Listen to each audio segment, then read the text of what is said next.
Facebook Find Bigfoot. 1 minute to film, 45 years to understand the Patterson Gimlin Film. A compilation and explanation considering the reality of a living population of Sasquatch in North America.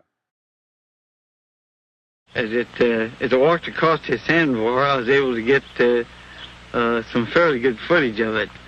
It turned a couple of times and looked at us, and as it turned, it seemed to give me the impression that it didn't want anything to do with us. It didn't run, it didn't act scared, but yet it acted leery of us. Patterson thought that he had proved once and for all that the creatures existed. One filmed Patty 45 years ago today, October 20th, 1967. The PG film has not been accepted by academia because it did not fit with the accepted view of the world. Science believes Homo originated from Africa, and many religions believe in an instantaneous creation event. The PG film gives us all the clues we need to understand our true origin. Science needed 45 years of research in order to explain the film.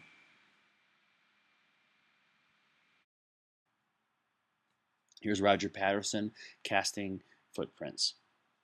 It's human-shaped tracks that are created by the subject. It connects the previously 10,000 or so footprints with a living, breathing object on tape. These are the Lyle Laverty photos that show a wide foot with a kind of an ape-like mid-tarsal break. The world needed 45 years of technology to digitally stabilize and measure the subject, then create an online social network to gather experts and other films and evidence, then relate the data to the fossil record and our genetic record. Part 1. Compilation of the evidence. First, let's understand exactly what's in the PG film. Here's a 2011 site map by Learman, Struffert, and Kelly from Northern California, Bluff Creek. They've been able to take this and measure the trees and do field measurements to give an exactness to the work of Bill Munns and others. First, let's understand the site and how it all happened. First, in the words of Bob Gimlin from that day. And so on October 20th, it was one of those beautiful sunshiny fall days, you know, and the leaves were all turning. The maple leaves were turning red and orange, and it was just a great day, sunshine, nice and warm. And Roger and I were riding up the creek bed. We had planned on staying out that night, going further back in, quite a ways back in. We were going to go 5 or 6 miles further back. Here's a frame that shows Roger Patterson on the old logging road paralleling the creek. Okay, Patty's path. Note she crosses the creek to evade them at the end, and this indicates swimming ability. But the blue line is Roger Patterson, Bob Gimlin, and the red line is Patty. Here's an aerial photo taken by Stephen Struffert. There are 3 basic parts to the PG film, 3 positions with 5 starts and stops to the camera. Part 1. Roger Patterson is running toward Patty. In the lower right, you can see Roger Patterson, and the far left, you can see Patty. And Roger, in this first part, is running toward Patty, and you can see the bank kind of come closer. In the center of the screen here, we'll highlight it. You'll see Patty, and that's where the film starts. And it's jiggly because he's running toward the creature, which we'll talk about later. Is pretty incredible. You see the bent legs, you see a long arm, you see the patterning on the back. You see the white on the bottom of the foot. So here's the film, and it's not the highest resolution, but this is the highest resolution available. And Patty simply is walking there to the right, and in the Cibachrome prints, you can see in frame 61 and 72, you can see the human-shaped foot. And you can, here, this is M.K. Davis has taken frame after frame and made it so that it's completely stabilized. So you can kind of see the basic pattern of what's going on. In part 2, Patty looks back twice.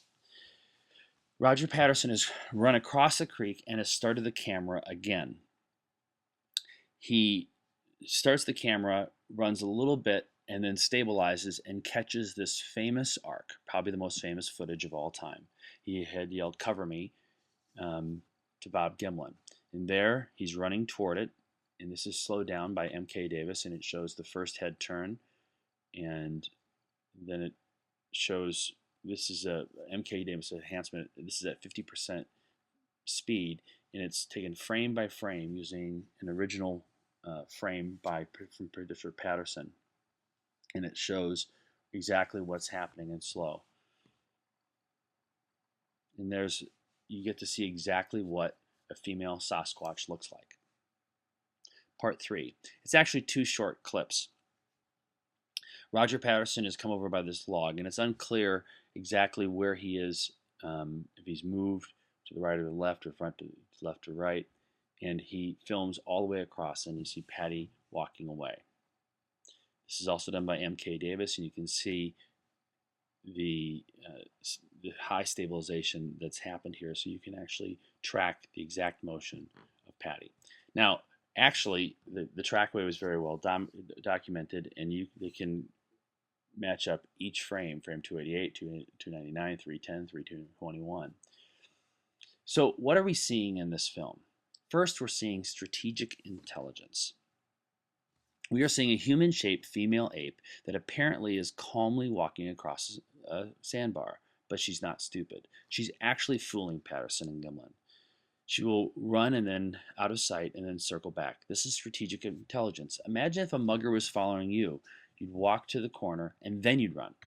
And her steps, if you can imagine, we measured them. If you take a tape and from toe to heel was 48 inches. It varied a little bit as she walked over things, Sure. 42 to 48 inches. And then when she got out of our sight and got out on up the creek out of our sight, there was no soil there, but there were scuffs in the gravel because they were damp where they turned over. We measured it 72 to 68 to 72 inches between the stride. Oh, wow. So you can imagine what the stride was. It was almost 6 feet. It was 6 feet at time. And that was a walking stride. Imagine what would happen if they were actually running. We assumed that was a running stride. Right. That was assumption because we didn't see her run. But the walking stride was the 42 to 40. Oh, I see. Okay. Yeah, the walking stride. And I've had different tall men. I used to put the tape on the floor and measure it off and say, come up and just walk your natural walk across there. Mm-hmm. Their natural walk would not reach her stride. Right. And of course. Number 2, Patty has a subcutaneous body fat layer. Like all modern humans, she is either cold or water adapted. Bill Munns has done a body fat compression analysis, and you can see how the body fat moves in a number of the different frames. What's amazing about this is that all great apes lack a body fat layer, and they're squeezed within 5 degrees of the equator. And if you look at humans, of course, we have the same body fat. Number 3, Patty has a human-shaped hands and feet and a long twisting spine like humans. And you can see the arms, fingers are moving. You can see the hamstring. And you can see all these muscles moving clearly. You can see the fat jiggling in the leg, and you can see it moving back and forth. You can see all the deltoids, the arms. This is a living, breathing subject. Like all modern human adult women, Patty has year-round pendulous breasts. No other ape possessed these. In fact, Patterson and Gimlin didn't even notice this at the time of the filming. These things really do exist, and they asked me about whether I thought it was a female or male. I didn't even think about that because I had no idea what a male or female was supposed to really look like. Yeah. And so then they branded her a male as quick as they realized that she had mammary glands. Mm-hmm. And so therefore, I really never thought that much about it. And things were happening so rapid, so fast. Pendulous breast, an IT band, bent leg, heavy gait, tendons, all these things are seen. And you can see them in the clips coming up here. But William Rowe in the 1950 sightings of British Columbia showed pendulous breasts, long arms, human feet, a cranial keel, and human nose. All these features are seen in this subject.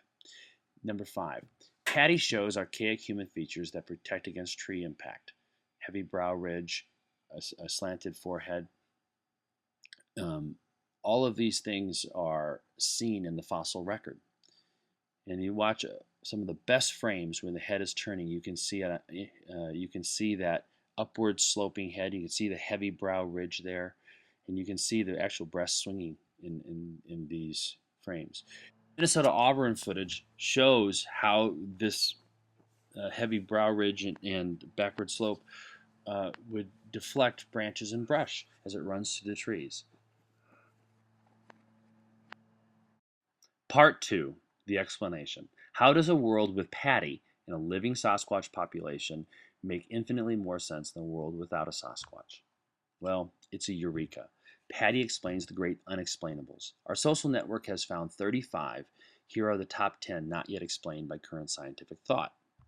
Number 1, we have 0 copies of ancient African retroviruses in our DNA. All humans must have been isolated from every African ape. All African primates are infected. All Asian apes, or orang, gibbon, siamang, have 0 copies just like all humans. Because every primate was not infected, not just the apes, not a single human could have been in Africa. So where is an area large enough for a highly successful mobile creature like Homo to develop? Our oldest genes are from Asia, not Africa. So let's look into the age of the oldest X chromosome. Homo enters Asia 2.4 million years ago and spreads across Asia, likely in single-family groups. It enters Africa 1.5 million years ago. This matches the fossil record, Java, Damansini, and the Turkana boy finally in Africa 1.5 million years ago. Why is the mid-Sagittal thickness of Homo erectus getting so thick? Well, you can see it's basically patty, and it's getting thinned over time. And there's a reason for that, not really covered in this video. You can see Homo heidelbergensis, Homo erectus, Homo Neanderthal, and modern human.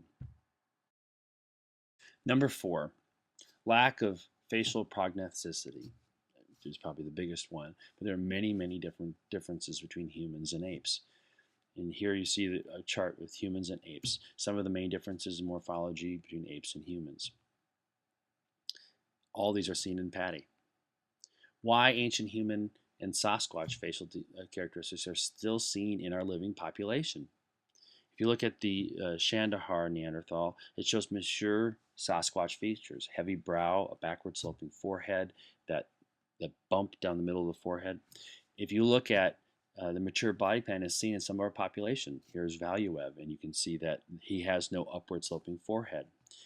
If you look at the Mauer jaw, it's 40% larger than a 6-foot tall male. You just do the math. Homo heidelbergensis was just a Sasquatch-shaped human. 2 of our greatest champions, Lesnar and Valuev, show these mature and very valuable features. Number 6, the tool record improves from east to west. The oldest and most primitive tools are found in Asia and progress in time and distance westward to Europe and Africa. It's the opposite of what you expect. You see the non-hand industries in China, and then they become more complex as a domestication process occurs. Evolutionary biologist Dr. Aaron Filler discovered that every ancestor to humanity was bipedal. Australopithecus and the African apes do not fit this model. Filler went back and looked at Australopithecus and understood the biomechanical advantages, and that bipedalism caused expansion of the Homo body plan. Biologist Ernst Mayr stated that extreme allopatric speciation demands perfect isolations.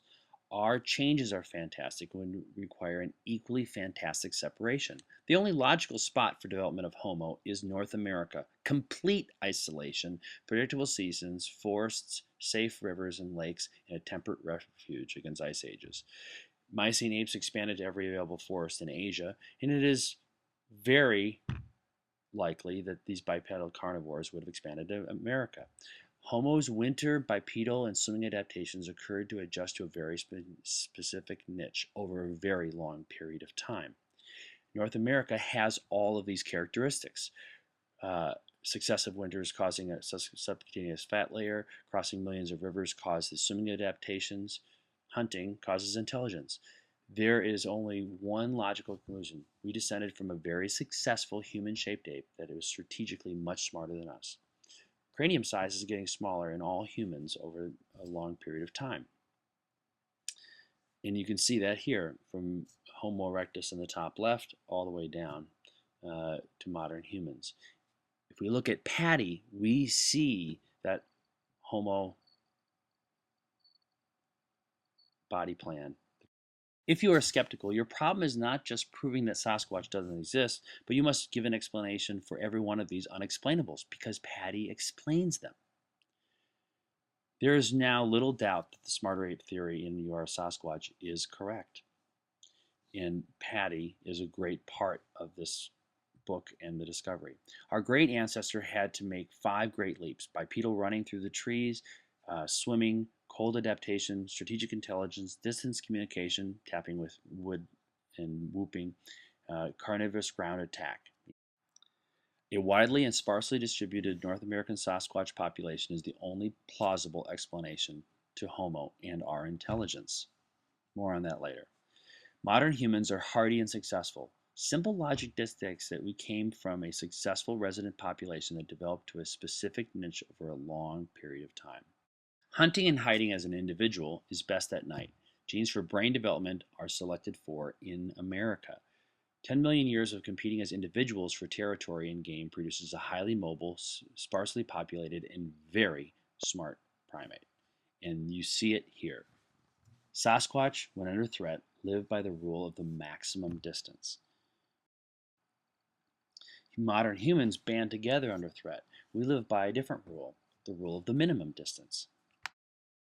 So you can see there's very careful alignment right here. See how these very carefully matched up, and I was able to get everything in the background to match up, and so you were able to see the walk, the famous look back section of the walk.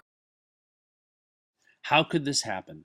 Do the necessary migrations fit with other tree-loving mammals? Yes. Let's look at the dispersal time periods that are possible.